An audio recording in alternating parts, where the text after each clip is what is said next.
Welcome back to my channel. నేను మీ భువన్. ఎట్లున్నారు అందరూ? మంచిగున్నారా? అబ్బా అబ్బా అబ్బా ఏం కట్టిండ్రు అరే ఏం కట్టిండ్రు, సిమెంట్ వేసి కట్టిండ్రు, గంత మాత్రం తెలియదంటారా ఏంది?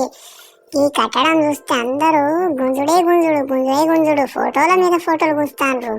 ఇదైతే ఏడుందో తెలుసా మీకు? ఇప్పటికైతే మీకు అందరు తెలిసే ఉండాలి. అది ముఖం చూడంగానే ఎంట్రన్స్ బాగా అదిరిపోయింది. ఇక దీని నుంచి అయితే కోట మీద నుంచి కూడా సౌండ్ చేస్తే ఇక్కడ ఎంట్రన్స్ దగ్గర అనిపిస్తుంది.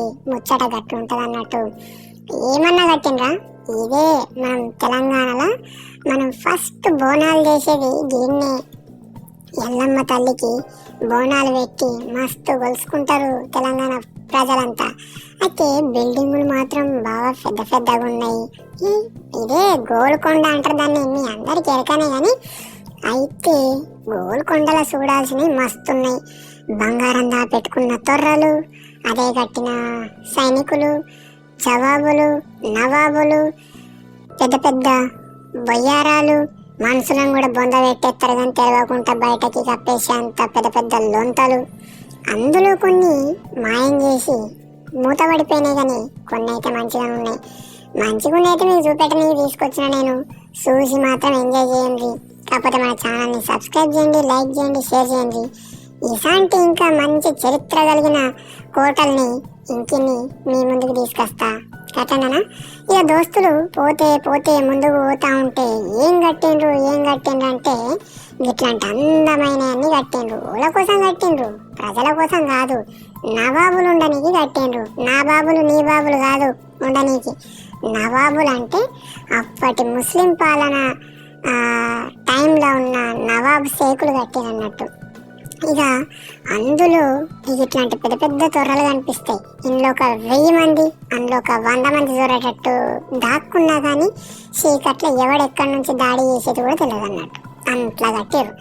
ఇందులోనే ఈ తొర్రలలో బంగారం కూడా దాపెట్టేది అన్నట్టు. అప్పుడు ఎవడన్నా సడన్ గా రాజ్యం మీదకి యుద్ధానికి వచ్చారనుకో, అది బంగారం నిధులు ఎక్కడున్నాయో తెలియద్దంటే రహస్యంగా ఇందులో నుంచి బొయ్యారాలు కూడా ఉన్నాయి. ఆ రాజు సేఫ్ గా తప్పించుకోనీకి. అట్లా నవాబులు అప్పుడు అందంగా ఇట్లా డిజైన్ చేసుకొని కట్టుకున్నారు.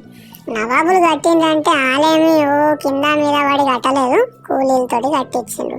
ప్లానింగ్ మాత్రం మస్తు వేసిండ్రు.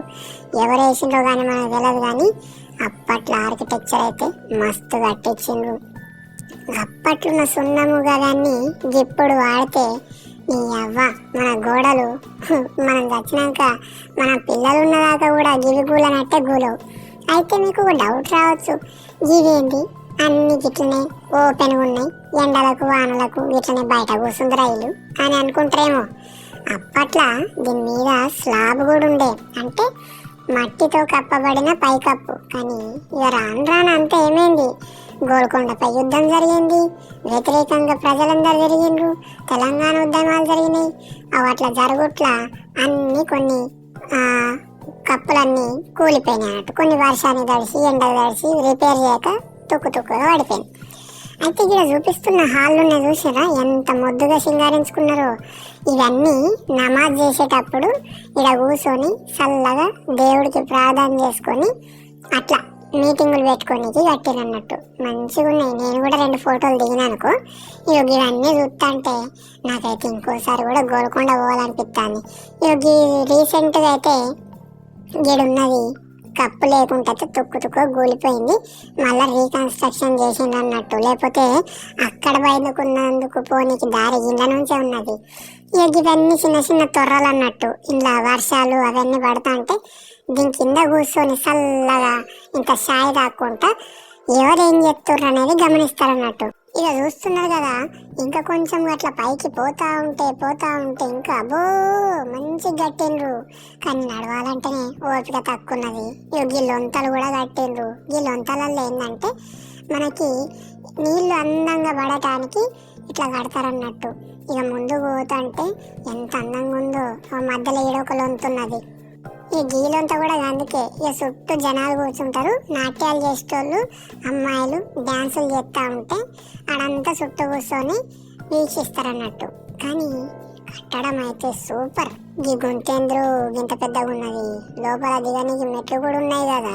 మనసులో తీసి బొంద పెడతారా ఏమి అని అనుకుంటున్నారా? లే, వర్షం పడ్డ నీళ్లు పైనుంచి అన్ని వస్తాయి కదా, ఇవి గిన్నెలకే వస్తాయి. గిడొచ్చి ఫుల్గా స్టోరేజ్ అయితే అన్నట్టు నిండా ఒక ఎదురుగా కనిపిస్తున్నాయి కదా చిన్న మెట్లు 2-3 లోపలికి, ఒక మెట్ల నుంచి వచ్చి ఇంట్లో జలకాలు ఆడతారన్నట్టు. నవాబులు, అలీలు, సైనికులు స్నానాలు చేస్తారన్నట్టు.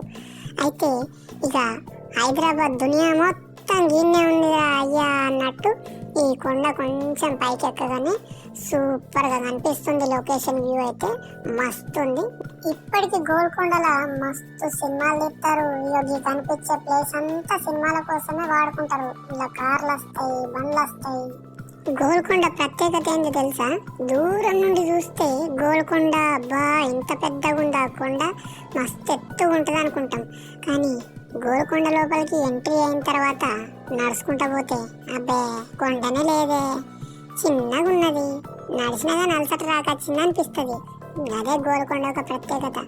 కాకపోతే మనం కొండ నుంచి ఒక 10 కిలోమీటర్లు 30 కిలోమీటర్ల దూరం నుంచి చూస్తే అబ్బో ఎంత ఎత్తుగా ఉందో గోల్కొండ అనిపించేంత రేంజ్లో ఉంటుంది. ఇక చూస్తే చల్లగా మిర్చి బజ్జీలు వేసుకొని తింటే ఈ మబ్బుల వాడిలో ఎంత బాగుంటుందో. ఇక పైనుంచి ఇంకా పైకి ఎక్కితే పోతా వస్తుంది. కాకపోతే మనం సాలి ఇక్కడికి మస్తు అయిపోయింది ఇక తిరుగుడు.